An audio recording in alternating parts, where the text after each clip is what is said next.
Bienvenue, mesdames et messieurs, dans Perfect Actu, le nouveau numéro, un numéro d'ailleurs spécial qui va se consacrer exclusivement sur la situation au niveau du ministère de l'enseignement primaire, secondaire et technique. On va faire le point sur l'évolution de la gratuité de l'enseignement décrété depuis pratiquement 4 ans. Qu'en est-il de cette gratuité? Est-ce qu'il y a des avancées sur terrain? Est-ce que la gratuité pose-t-elle des faiblesses? On en parle sur ces plateaux avec deux délégué de l'Organisation nationale des établissements privés du Congo. Je reçois sur ces plateaux Makassi Zamba 3 Triomphe, c'est le président national de cette structure. Il est accompagné de Moulobo Patrick, tous les deux sont enseignants. Bienvenue à vous. Merci beaucoup, cher Hervé, pour cette grande considération, pour avoir pensé à nous. Vous nous avez invités. Merci beaucoup pour votre invitation et nous remercions également tous les Congolais qui sont branchés à cette heure devant Perfect Télévision pour nous suivre. Merci à tout le monde. Alors, Triomphe Zamba 3, vous êtes président de l'Organisation nationale des établissements privés du Congo. Vous reprochez concrètement quoi à la gratuité de l'enseignement qui ne concerne pas votre secteur privé? Bon, merci beaucoup, cher Hervé. Vous savez, premièrement, je vais préciser, nous sommes organisation nationale des enseignants des établissements privés du Congo. Est-ce que vous êtes reconnu par l'État? Également, okay. Nous avons des documents. Donc, une organisation des enseignants des établissements privés du Congo, en sigle ONEPCO. Premièrement, c'est une structure d'appui à l'État congolais. Donc, l'organisation est créée par les enseignants du secteur privé, bien sûr. C'est-à-dire, nous avions enseigné pendant plusieurs années dans les établissements privés. Nous avions vu les réalités qui se passent dans ces établissements-là, parce que nous sommes les praticiens de la CRE. Vous, parents, vous envoyez vos enfants à l'école, vous ne savez pas les réalités, vous ne savez pas ce qui se passe dans ces établissements-là. Alors, par le fait que les établissements privés ont beaucoup contribué et continuent à contribuer à la recrudescence de la qualité de l'enseignement dans notre pays, raison pour laquelle nous, les enseignants du secteur privé, nous avions dit que non, nous mettons-nous ensemble pour aider l'État congolais. Premièrement, pour relever les pentes de l'enseignement dans notre pays, qui est actuellement au rabais, au vu et au su de tout le monde. Deuxièmement, pour voir aussi comment défendre aussi les droits des enseignants des établissements privés du Congo, lesquels droits sont intentionnellement violés par les promoteurs des établissements privés du Congo. Qu'est-ce que cela veut dire? Ces promoteurs-là payent les enseignants selon eux. Donc, ils payent les enseignants comme ils les veulent, ils révoquent les enseignants comme ils les veulent, ils changent des enseignants comme des habits, et tout ça au vu et au su du ministère de l'enseignement, lequel ministère est censé protéger tous les enseignants. Parce que le ministre de l'enseignement est le ministre de tous les enseignants du secteur privé et du secteur public. Un autre élément, les parents envoient leurs enfants à l'école pour étudier. Mais vous allez remarquer qu'il y a des enseignants qui sont incapables de donner les meilleurs d'eux-mêmes parce qu'ils touchent 50 000 francs congolais comme salaire, parfois à compte-gouttes. Il y a d'autres qui touchent 100 000 francs congolais, il y a d'autres qui touchent 2 000 francs congolais par mois. Imaginez avec 100 000 francs congolais que l'enseignant touche à la fin du mois, parfois à compte-gouttes. Il part à l'école meuble réduit, rentre meuble réduit. Qu'est-ce qu'il peut faire avec 100 000 francs congolais? Au vu et au su du ministre de l'EPST, qui ne dit mot, qui jusque-là ne s'intéresse même pas des situations socio-professionnelles des enseignants des établissements privés.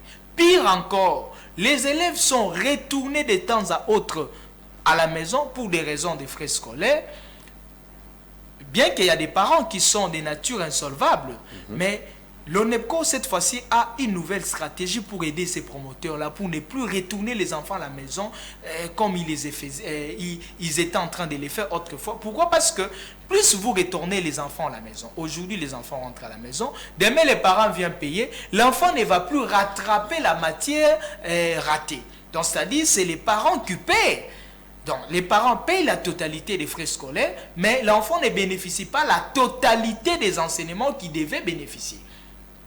Vous allez voir dans notre pays actuellement, les promoteurs des établissements privés et les inspecteurs sont des commerçants, sont des affairistes, les inspecteurs corrompus avec les systèmes de 100% sûrs, où vous allez remarquer que les promoteurs veulent toujours faire des diplômes, veulent donner des diplômes aux enfants, lesquels diplômes les enfants sont incapables de pouvoir défendre, 100% si. En regardant tous ces toutes ces mafias, toutes ces antivaleurs dans le secteur de l'enseignement privé, nous avons dit non, mettons-nous ensemble pour appuyer l'État congolais, pour relever les pans de l'enseignement dans notre pays. Maintenant, je vais revenir dans la question que vous m'avez posée là de la gratuité de l'enseignement. Le président de la République est venu dans notre pays. Nous avions salué la vision du président de la République, bien que constitutionnelle. Mais ce qui n'était pas d'application, surtout ici à Kinshasa, soit dans certaines villes de notre pays. Alors, la gratuité de l'enseignement, lancée par le président de la République. Je sais que la gratuité n'a pas commencé avec M. Tony Mwaba. La gratuité a commencé avec M. Willy Bakonga. Mais d'ailleurs, mieux vaut Willy Bakonga que Tony Mwaba. Comment ça? Willy Bakonga est compétent. Attraper la main dans mon cher Hervé, je vous dis, Willy Bakonga est compétent que Tony Mwaba. En quoi? Tony Mwaba est un incompétent, donc un incompétent que je n'ai jamais vu. Je ne sais pas, permettez-moi. Vous lui reprochez quoi? Vous savez, hein, lorsque premièrement vous êtes ministre pour tous les enseignants, je le dis bien, c'est constitutionnel. Je vais vous lire un article de la Constitution si vous allez me le permettre. La parole va tourner. Pour vous démontrer clairement l'incompétence de Tony Mwaba. Article 43 de notre Constitution. Alors, vous allez remarquer ici, la Constitution parle de notre enseignement. On dit l'enseignement national dans notre pays comprend les secteurs publics et les secteurs privés. Donc, ça veut dire l'enseignement dans notre pays comprend les secteurs publics et les secteurs privés. Exact. Maintenant, lorsqu'on dit les secteurs publics et les secteurs privés, vous allez remarquer que c'est à l'État, c'est au ministre précisément de l'enseignement primaire, secondaire et technique de réglementer. Et on dit ceci, toute personne a droit à l'éducation scolaire. Il y est pourvu par l'enseignement national. Dans l'éducation, toute personne a droit à l'éducation. Et cette éducation lui est pourvue par l'enseignement national. Et on dit cet enseignement, l'enseignement national comprend les établissements publics et les établissements privés agréés. La loi fixe les conditions de création et de fonctionnement de ces établissements. Vous allez voir que fait Tony Mwaba. Tony Mwaba, premièrement, il a aidé les chefs de l'État à l'échec de la gratuité de l'enseignement. Je vais vous expliquer lorsque vous allez revenir vers moi pour vous montrer comment Tony Mwaba a aidé les chefs de l'État à l'échec de la gratuité de l'enseignement. Deuxièmement, Tony Mwaba pense que la réussite de la gratuité de l'enseignement, c'est le fait d'augmenter des salaires aux enseignants. En augmentant les salaires aux enseignants, c'est ça la réussite de la gratuité de l'enseignement. Non, ce n'est pas ça. La gratuité de l'enseignement, c'est-à-dire pour les chefs de l'État, il a témoigné les soucis. Ça veut dire quoi? Nous, en tant que techniciens de la CRE, professionnels de la CRE, ça veut dire que les chefs de l'État ont vu qu'il y a des enfants qui les parents n'ont pas de moyens pour que ces enfants-là fréquentent l'école ou les écoles. Par le fait que ces enfants-là ne fréquentent pas les écoles ou l'école, l'avenir du pays est en danger. Alors, comment nous pouvons aider ces parents-là? Les moyens pour aider ces parents-là sont la gratuité de l'enseignement pour permettre à tous les enfants de regagner l'école. La gratuité de l'enseignement ne veut pas dire remplir les salles de classe avec un effectif pléthore où il y a 100 élèves dont parfois certains enseignants ne sont pas payés. La parole va tourner. Patrick Moulobo, vous avez la parole. Merci. Qu'est-ce que vous reprochez concrètement au ministre de l'EPST, Tony Mwaba, lui qui est présenté comme le gardien de la gratuité?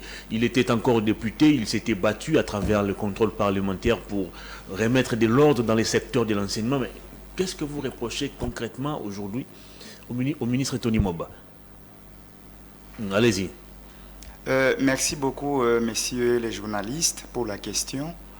Mais avant d'y répondre, je commence d'abord par vous remercier pour l'invitation. Je vous en prie. Et je profite également de l'occasion pour saluer tous les enseignants qui sont en ce moment branchés sur votre chaîne de télévision Perfect. Voilà. Et avant de répondre à votre question, qu'il me soit permis, sur votre autorisation, de placer quand même un mot d'introduction. Très rapidement. Moi, je pense bien que l'enseignement ou l'éducation, c'est les socles du développement d'un pays. C'est-à-dire on ne peut pas parler du développement dans un pays sans qu'il y ait existence d'une éducation qualitative ou de qualité. Alors, il est vraiment aberrant aujourd'hui de constater que les systèmes éducatifs congolais ne cessent de régresser.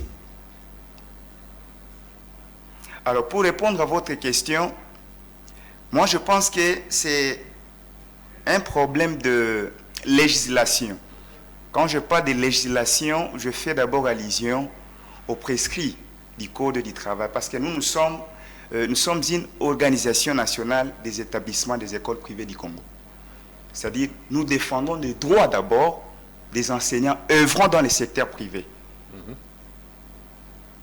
Alors, comme je le disais tantôt dans mon allocution, c'est un problème de législation. Alors, quand je parle de législation, je fais allusion au prescrit du Code du travail. Le ministre de l'EPST ne pouvait pas simplement avoir un regard focalisé sur le secteur public.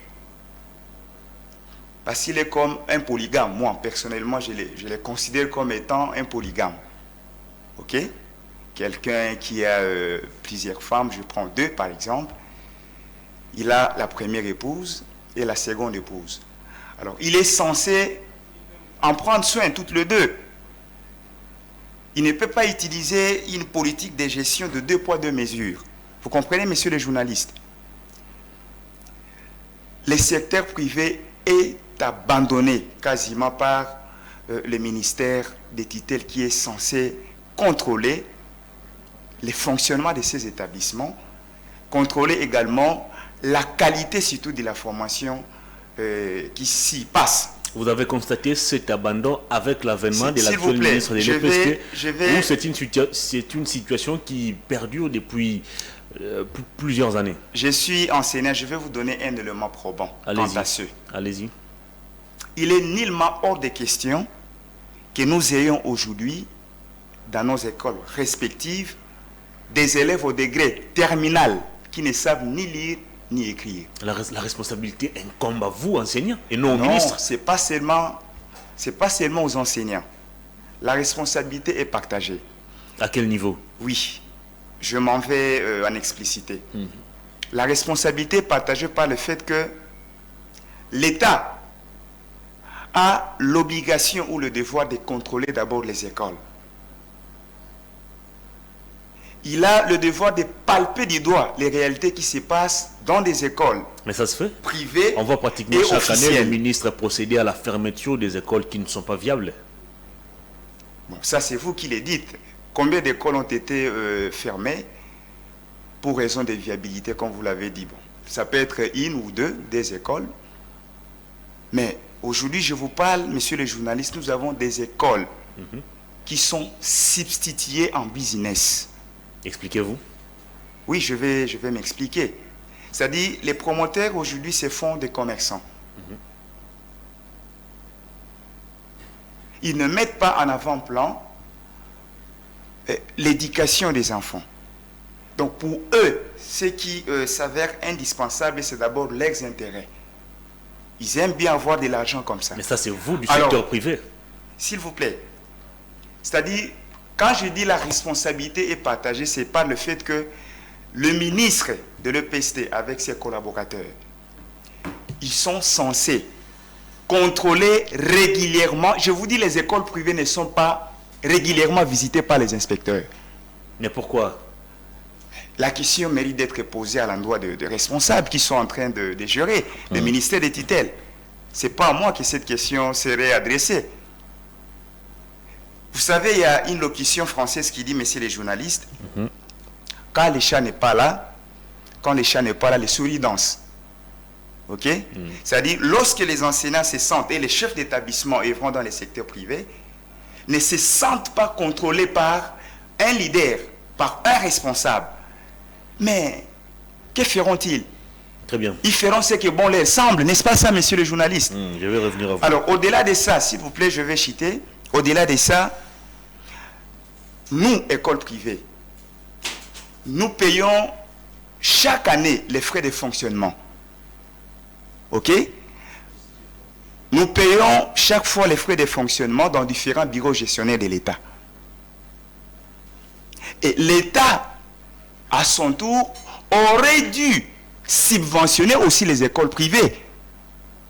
Parce qu'aujourd'hui, ce sont les écoles privées qui maximisent, si les termes ne seraient pas mal placés, ce sont les écoles privées qui maximisent plus les recettes dans les trésors publics, si je peux le dire ainsi, dans les secteurs du ministère de tutelle, de l'EPST. Très bien. Vous comprenez? Alors, l'État devrait normalement subventionner. Il y a des écoles privées où il n'y a même pas de bancs. Les enfants sont par terre, ils étudient, je vous dis, par terre.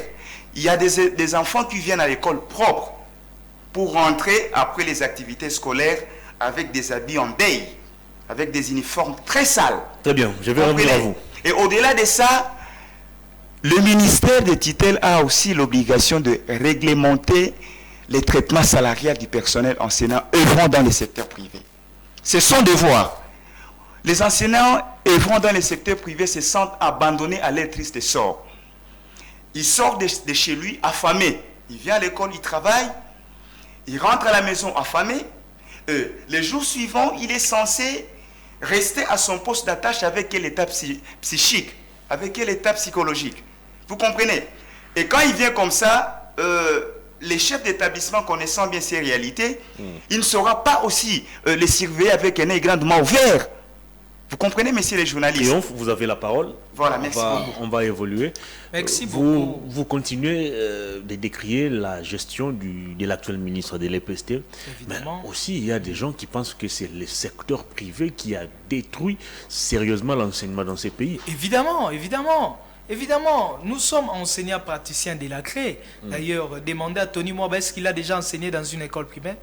Est-ce qu'il a déjà rempli un journal de classe? Est-ce qu'il a déjà enseigné dans une école secondaire? Vous êtes journaliste, allez les demander s'il a déjà fait ça.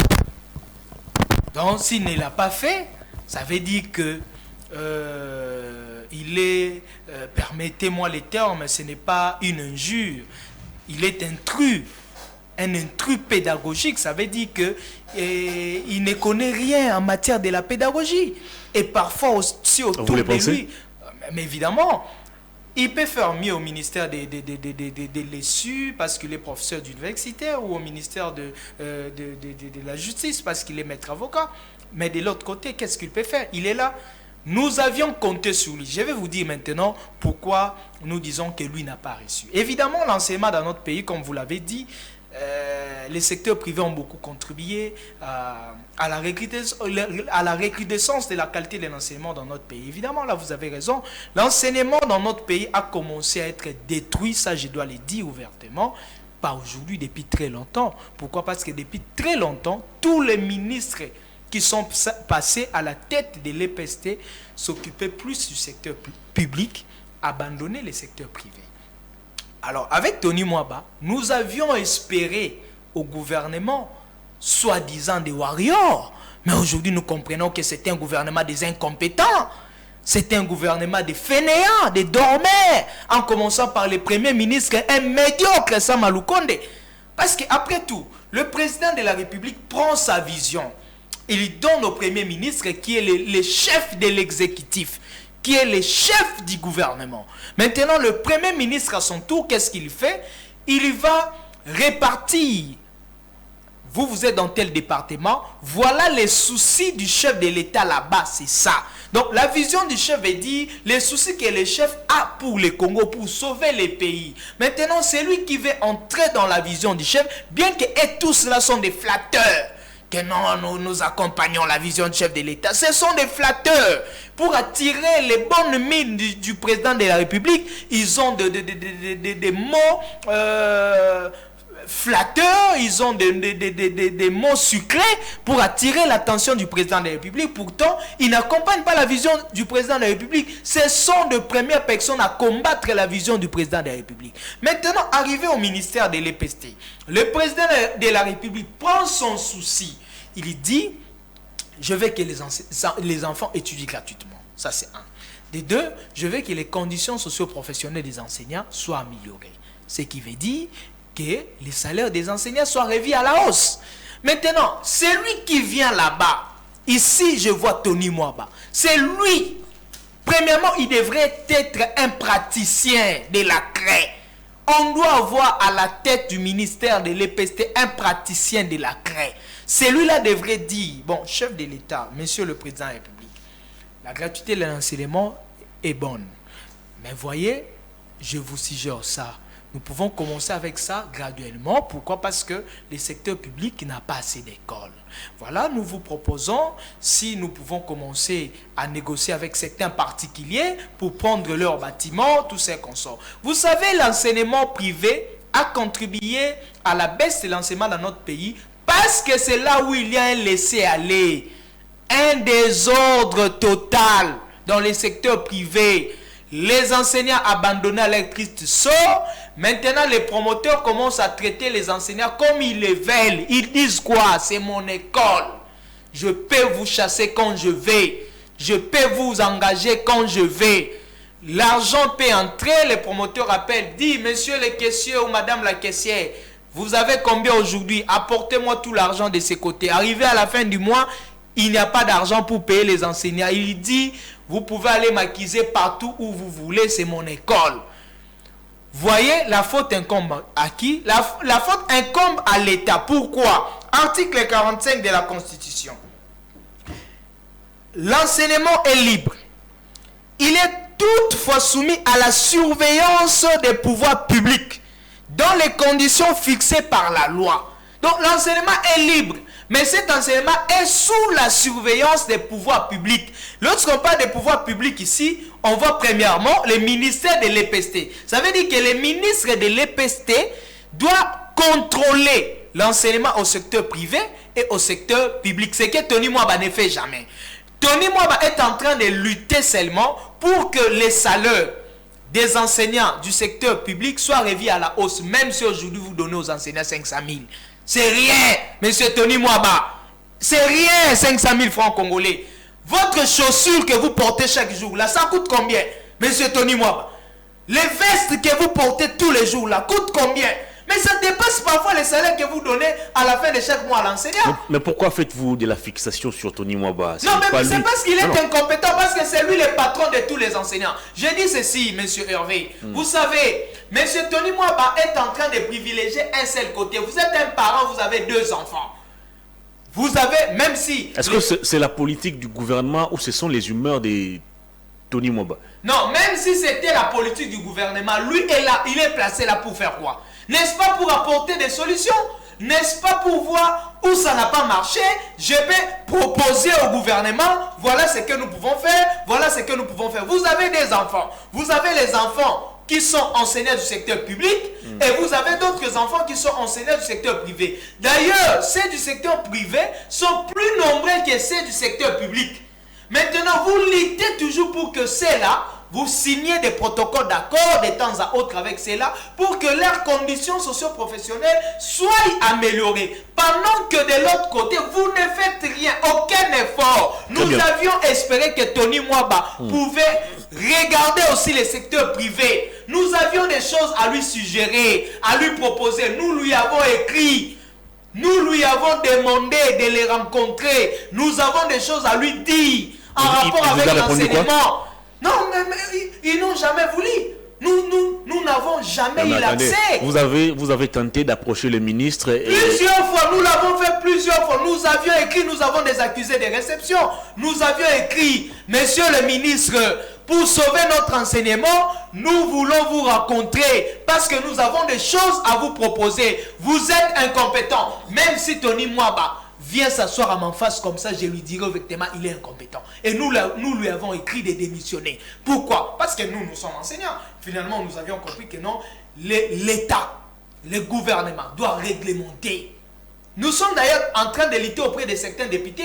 C'est une proposition de loi que nous sommes en train de donner auprès de certains députés pour que ceux-là puissent porter là au niveau du Parlement. Nous voulons quoi? Nous voulons que l'État puisse réglementer les conditions socio-professionnelles des enseignants du secteur privé soient réglementées par une loi. Plus question pour les promoteurs de faire comme ils veulent. Comme ils le veulent, comme ils ont toujours fait. Plus question. C'est lui, Tony Mwaba, qui devrait faire ça. Mais je comprends qu'il est très mal entouré. Et lui-même incompétent. Un incompétent. Très bien. Tony Mwaba, nous vous avions écrit. Nous vous demandons de démissionner le plus rapidement possible. Vous et votre adjointe, vous n'avez pas pu répondre aux attentes des enseignants. Nous avions des choses que nous ne pouvons pas dire ici. Je vais vous dire que dans ce gouvernement, il y a d'autres personnes qui sont des ministres, qui sont en train, qui ont des écoles privées. Nous sommes sur le terrain, ce sont les réalités que nous sommes en train de voir, qui ont des écoles privées dont les enseignants sont payés par l'État pendant que l'école est privée. Ils sont là, dans ce gouvernement. Nos enquêtes sont en train de continuer. Très bientôt, nous allons vous dénoncer. Nous allons On va évoluer. Patrick, vous reprenez la parole. En quoi la démission de l'actuel ministre de l'EPST va changer la donne au niveau de l'enseignement privé? Merci beaucoup, messieurs les journalistes, pour la question. Je pense que moi, j'aurais bien voulu focaliser mon attention sur les secteurs privés, plutôt qu'officiels. Raison pour laquelle je vous pose la question de savoir en quoi cette démission revendiquée par vous va changer les choses au niveau de l'enseignement privé. Bon, et je pense que le président de l'organisation l'a si bien dit. Je pense que le problème, c'est quoi dans notre pays? Dans notre pays, avant de porter le choix sur quelqu'un, eh bien, on ne tient pas compte de critérium. C'est-à-dire, avant que les choix ne soient portés sur la personne qui est censée assumer quelques responsabilités dans un ministère quelconque, il va falloir que ces derniers puissent d'abord répondre à un certain nombre de critères. Vous comprenez? Alors, chose qui n'est pas faite, qui est foulée aux pieds dans notre pays par les gouvernants. Aujourd'hui, vous verrez quelqu'un qui n'a pas fait, par exemple, la pédagogie. Il devient ministre à la tête d'un ministère de tutelle. Et vous avez aussi dans vos écoles des gens qui ont fait la biochimie, le latin philo qui enseignent. Voilà, vous les verrez aussi dans un autre ministère, n'ayant pas de potentiel, n'ayant pas de qualité, n'ayant pas de compétences nécessaires pouvant lui permettre de booster, n'est-ce pas, le développement du pays au travers de son ministère. Voilà, les choses se passent comme ça de manière un peu, je dirais, je ne sais moi, aléatoire comme ça. C'est ça le vrai problème. Alors, si nous demandons aujourd'hui, nous exigeons aujourd'hui la démission du ministre Tony Mwaba de l'EPST, c'est parce que nous voyons que les choses ne tournent pas dans son secteur. Les choses ne tournent pas. Il se penche plus sur les secteurs officiels seulement, abandonnant les secteurs privés qui étaient aussi censés contrôler par... Une question de comparaison. Oui. Avant lui, il y avait Willy Bakonga. Est-ce que vous pensez que Willy Bakonga s'occupait mieux du secteur privé que Tony Mwaba le fait actuellement? Avant Willy Bakonga aussi, on a connu un certain Maker Mwang, ou je ne sais pas oui, Maker Mwang a aussi œuvré dans ces ministères. Est-ce que vous pensez que tous ces ministres qui ont défilé à la tête de l'EPST prenaient bien soin du secteur privé? Messieurs les journalistes, on ne peut pas s'appuyer sur les horaires précédents pour justifier ces faiblesses. Si ses prédécesseurs n'avaient pas eu l'idée de réglementer les conditions socio-professionnelles, par exemple des enseignants, et voir dans les secteurs privés, lui pouvait le faire. Il peut le faire en son temps, il est ministre. C'est ça, je dirais, les minimums des choses que nous lui demandons. Il ne peut pas s'appuyer sur les faiblesses de ses prédécesseurs pour justifier aussi les siennes. Non. Il a le bâton de commandement. C'est à lui que revient la responsabilité de gérer ces ministères, de gérer eux les écoles privées et les écoles publiques. Alors pourquoi nous sentons un abandon total du côté privé? Pourquoi? Alors que le président de l'organisation vient de lire l'une des dispositions faisant objet de notre Constitution, qui dit que l'État doit avoir un œil braqué sur les deux secteurs privés et officiels. C'est lui qui est le pouvoir organisateur des activités. dans le secteur tant privé qu'officiel. C'est bien lui. Alors, il a l'obligation, le devoir de réglementer aussi les conditions socio-professionnelles des enseignants œuvrant dans le secteur privé en s'appuyant sur les prescrits du Code du travail. Le président l'a bien dit, les promoteurs aujourd'hui ne se réfèrent pas aux prescrits du programme du Code du travail avant d'entamer la phase décisionnelle. Les enseignants sont révoqués du jour au lendemain comme ça. Tu viens, tu travailles, demain, une petite déviation comme ça, le promoteur te dit, monsieur, tu arrêtes. C'est fini, le contrat. Et d'ailleurs, on ne fait pas signer un contrat du travail. Il n'y en a pas dans le secteur privé, il n'y en a pas. Il n'y a pas un contrat signé au préalable entre l'employé et l'employeur garantissant, voilà, les droits de l'employé. Il n'y en a pas dans le secteur privé. Ça n'a jamais existé dans notre pays. Ça n'a jamais existé.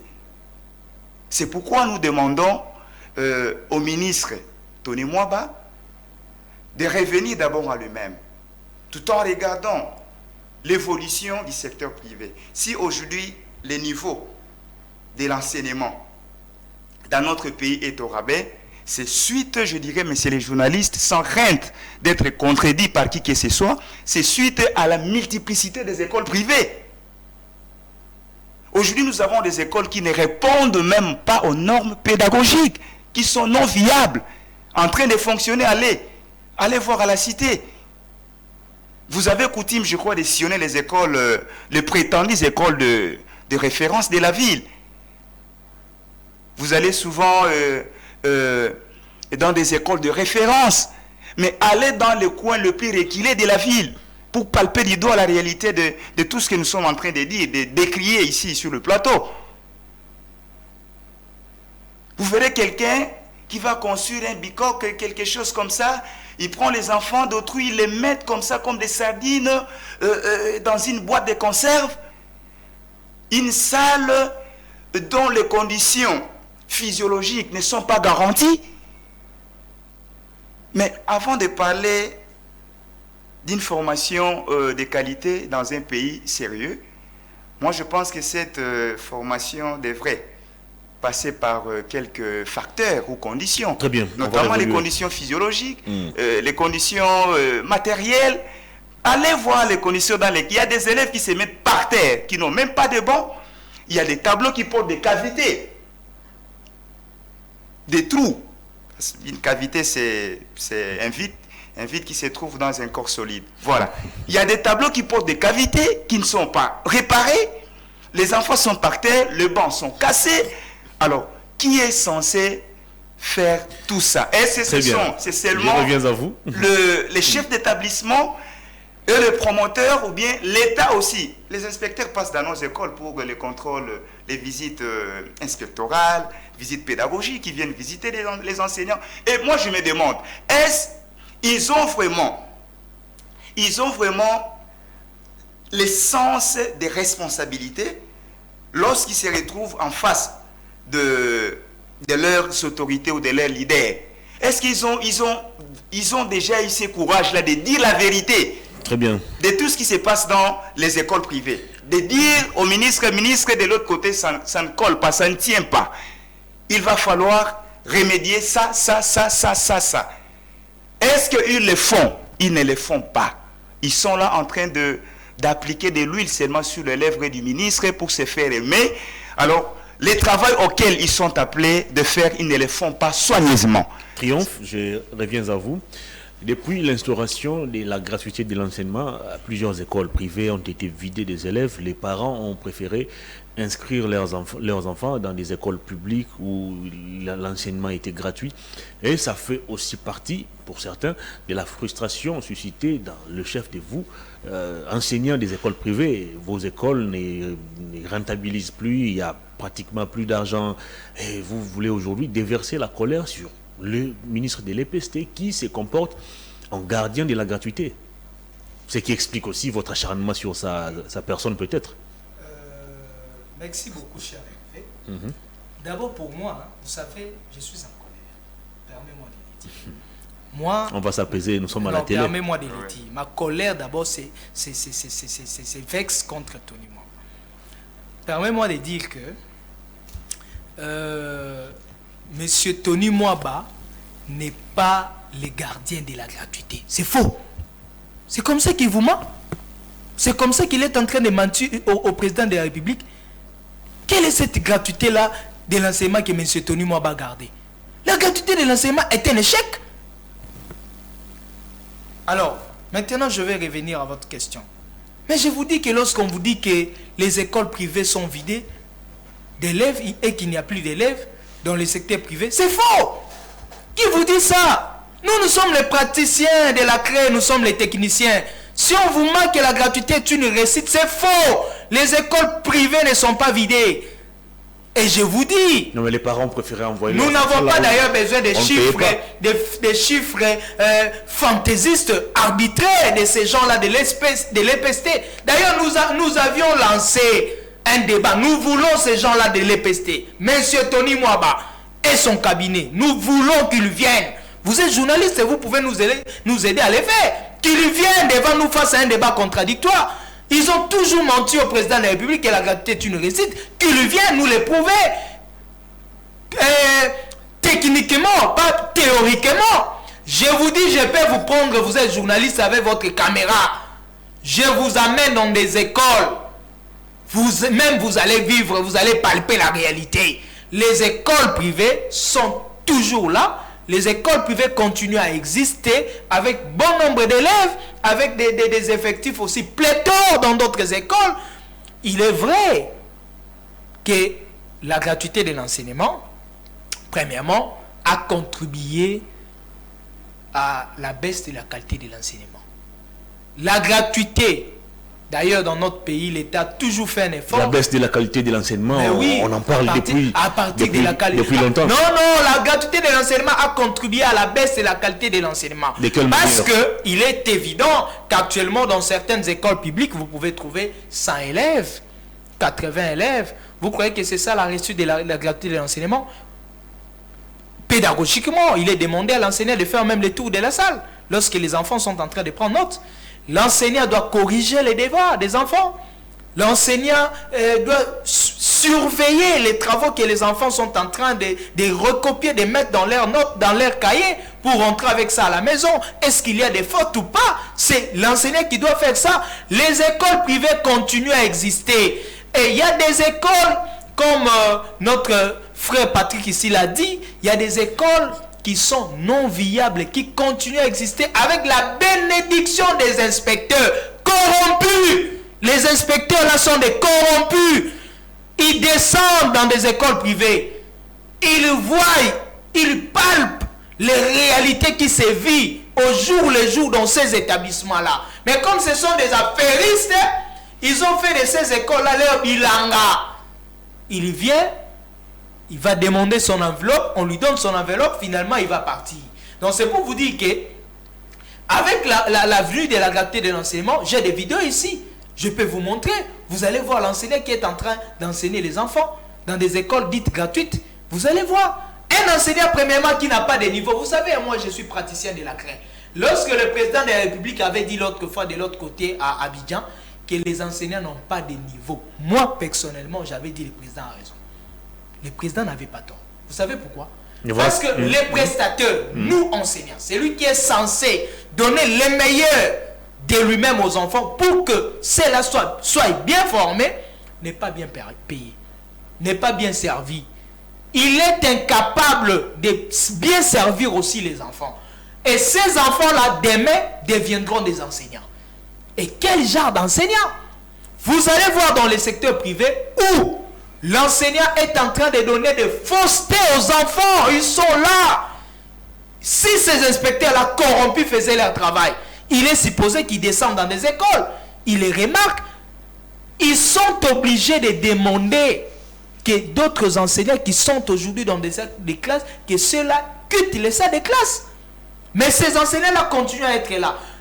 Si vous regardez bien, parfois cet enseignant-là, depuis l'arrivée de la gratuité, 4 ans, il est nouvelle unité jusqu'à ce jour. Très bien. Il n'a jamais été payé. Et quels sont les efforts? On ne doit pas se justifier aux erreurs de vos prédécesseurs. Il est évident que l'enseignement dans notre pays a connu sa maladie depuis Marquer Mwangou, tous les autres là et consorts. Mais Tony Mwaba devrait nous montrer qu'il est capable, parce qu'on nous avait dit que c'est un gouvernement des warriors. C'est un gouvernement des compétents. Et permets-moi de le dire. Je ne sais pas s'il y a des gens qui disent au ministre, excellence. Moi, je ne peux pas appeler Tony Mwaba excellence. Apparemment, vous avez un problème personnel avec le ministre. Non, il n'est pas excellent. Excellence veut dire quoi? C'est quelqu'un qui excelle dans les biens, dans les bons. Très bien. C'est quelqu'un qui est On va terminer l'émission. Des bonnes choses. Nous tendons déjà vers la fin. Alors, en conclusion, cher Patrick, qu'est-ce que nous devons faire aujourd'hui? Qu'est-ce que le gouvernement doit faire pour assainir ce secteur de l'EPST? C'est un secteur très vital pour la vie de toute une société. Moi, je pense que la première piste de solution que je vais donner, c'est d'abord les recyclages des enseignants. On doit commencer par là. Et en dehors de ça, les ministres de l'EPST doit se battre bec et ongle. Je pense qu'il ne sera pas les seuls à le faire, mais il le fera de manière collégiale avec les ministères du Travail, Emploi et Prévoyance sociale. OK? Voilà. Ils ont l'obligation de réglementer les conditions socio-professionnelles des enseignants œuvrant dans les secteurs privés. Vous comprenez? C'est ce que nous demandons au ministre Tony Mwaba. Et au-delà de ça, il doit aussi inviter ses collaborateurs. Je cite les inspecteurs chefs de poule et les inspecteurs des ressorts, ceux qui ont coutume d'aller dans des écoles pour visiter les enseignants, voir les réalités qui s'y passent. Il doit vraiment les inviter au sens des responsabilités. Ils doivent faire leur travail comme il se doit, tel que les instructions l'exigent. Parce qu'aujourd'hui, c'est vraiment déplorable de voir ce qui se passe dans les écoles tant privées qu'officielles. C'est vraiment déplorable. C'est déplorable. Très bien. Et le pays peut s'effacer comme ça en un clin d'œil s'il n'y a pas une éducation de qualité. Les pays qui ont aujourd'hui réalisé des avancées significatives dans différents domaines de la vie nationale ont commencé par investir d'abord le secteur de l'éducation. Parce que c'est un secteur clé du développement d'un pays.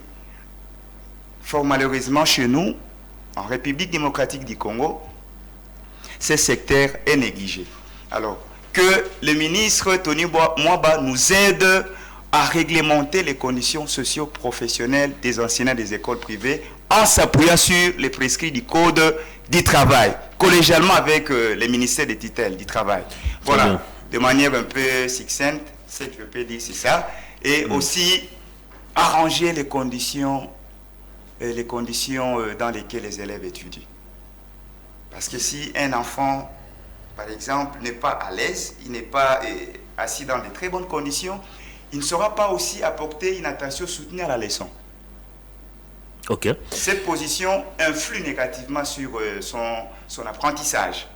D'où il va falloir aussi améliorer les conditions dans lesquelles les enfants doivent étudier et renforcer aussi le matériel d'apprentissage. Ça aussi, les matériels didactiques dans des écoles. Très bien. Ce sont ces matériels qui doivent mettre les apprenants en contact avec la réalité de fait. Les matériels didactiques est très indispensable. Les manuels aussi, on en a besoin dans les écoles, c'est son travail, il doit les faire. Triomphe, on va terminer l'émission avec vous. En résumé, vous estimez déjà que le ministre Tony Mwaba doit quitter le gouvernement parce qu'il n'est pas à sa place, selon vous. Vous estimez aussi que le secteur privé est abandonné. Alors, dans tout ça, s'il faut faire un résumé de vos allégations ou de ce que vous souhaitez ou de ce que vous pensez soumettre comme cahier de charges à l'endroit du ministre, qu'est-ce que le public doit retenir? Bon, merci beaucoup, cher Hervé. On va se calmer cette fois parce que je vous ai trouvé un peu monter, je ne sais pas s'il y avait un problème personnel avec le ministre. Non. Les ministres, Tony Mwaba, il ne me connaît pas, je ne le connais pas aussi. Non, vous le connaissez comme ministre des tutelles. Je le vois, je ne le connais pas, je le vois. Il est ministre de l'enseignement, les ministres incompétents surtout. On va chuter alors. Oui, je vais chuter, les ministres incompétents. Ce que nous demandons, au ministre incompétent, Tony Mwaba, et son adjointe de démissionner. Ça, c'est ce que nous avions pris au cours d'une réunion, moi et tout mon comité. Attention, nous sommes très nombreux. Si les enseignants du secteur privé et public se réunissent, je vous dis, ils sont peu nombreux que nous. Parce que, regardez même dans votre quartier, vous allez voir qu'il y a plus d'écoles privées que publiques. Nous sommes très nombreux. Les années passées, nous avions... chacun vivait de sa manière, nous étions en ordre dispersé. Cette fois-ci, nous formons un bloc très solide. Béton, Bissondé. Béton, les enseignants du secteur public. Alors maintenant, du secteur privé, pardon. Premièrement, nous demandons au ministre, vu que nous avions vu qu'il était incompétent, il n'est pas warrior, il est fainéant, il est dormeur, nous lui demandons de démissionner. Ça, c'est un. Faute par lui de démissionner, nous allions faire une marche pacifique et civilisée des enseignants du secteur privé. De deux, faute par lui de démissionner après notre marche, nous allons gréver. Et ça serait une grève non imaginable. C'est que les enseignants du secteur public ont toujours fait là, c'est rien, c'est du théâtre. Vous allez vivre la grève avec nous. Quatrièmement, nous avons des propositions à donner au gouvernement en général et au chef de l'État pour sauver l'enseignement. Nous avions écrit, que ce soit au président de la République, que ce soit au Premier ministre, que ce soit au ministre Tony Mwaba, les gens sont en train de nous barrer toujours la route. Pourtant, nous avons des choses. Je vous dis que nous avons des matières. Notre bando bimisate, to bimisa, oso to beti, so kebite, to créer scandale en boucle. Très bien, l'émission est terminée. Nous demandons au gouvernement, pas Tony Mwaba, pas lui, nous voulons qu'il parte pour que notre enseignement, l'EPST soit sauvé. Nous voulons que Tony Mwaba démissionne. Mais nous demandons au gouvernement, comme ils ont toujours signé des accords avec ceux du secteur public, qu'ils les fassent aussi avec nous pour réglementer les conditions socio-professionnelles des enseignants dans les secteurs privés. Très bien. Parfois, ils diront que la fois passée, nous n'étions pas organisés. Cette fois-ci, nous sommes organisés. Nous sommes dans une structure. Deuxièmement, nous demandons au chef de l'État, nous avions des choses à vous proposer en rapport avec la gratuité de l'enseignement. Vous l'avez dit déjà. Mais ici, nous le disons déjà que nous vous demandons d'élargir la gratuité de l'enseignement au niveau privé aussi et donner des subventions aux promoteurs des établissements privés viables et agréés. Vous savez pourquoi on doit élargir la gratuité de l'enseignement? Parce que lorsqu'on a lancé la gratuité de l'enseignement, les parents, d'ailleurs la gratuité de l'enseignement est profitable aux parents pauvres. La gratuité de l'enseignement n'est pas profitable aux parents bourgeois. Parce qu'avec la gratuité au pas, les enfants vont étudier. Mais les enfants pauvres n'ont pas d'argent pour étudier. Donc, excusez, je vais citer par là. On va céder le plateau au journal. Je vais citer par là. L'élargissement de la gratuité de l'enseignement va permettre que, au lieu qu'il y ait 100 élèves dans la salle de classe, où la qualité de l'enseignement ne se donne plus, des préférences élargies pour que les enfants étudient gratuitement dans les écoles primaires et... En 30 secondes, je vous ai vu insister pour solliciter la parole rapidement. Okay, Qu'est-ce que voulez-vous ajouter les journalistes pour cette... 30 secondes rapidement. Oui, pour ces minutes que vous m'accordez. Je voudrais ajouter un élément en dépit de tout ce que je viens de dire ici. C'est-à-dire, lorsque je parle de réglementation, c'est-à-dire que cette réglementation doit se faire, il faut que ça soit dans le sens... de revoir un peu à la hausse la rémunération du personnel enseignant dans les secteurs privés. Un promoteur, s'il vous plaît, un promoteur qui n'est pas à mesure de payer, je suppose, de payer son enseignant un salaire dont les montants s'élèvent à 500 000 francs congolais, qu'il ferme son école. L'État doit taper du poing sur la table. C'est son devoir, c'est son obligation. Merci. Mais Tony Mwaba, démission. L'émission est terminée, s'il vous plaît, je désannonce l'émission. Grand merci à vous deux d'avoir répondu à notre invitation. Merci. Nous osons croire que prochainement, si vous organisez des manifestations, nous serons associés pour vous accompagner. Appelez-nous les gens de l'EPST. Très bien. Cette émission est terminée. Grand merci à toute l'équipe technique. Je vous retrouve dans les prochains jours pour un autre numéro des Perfect Actu. Au revoir.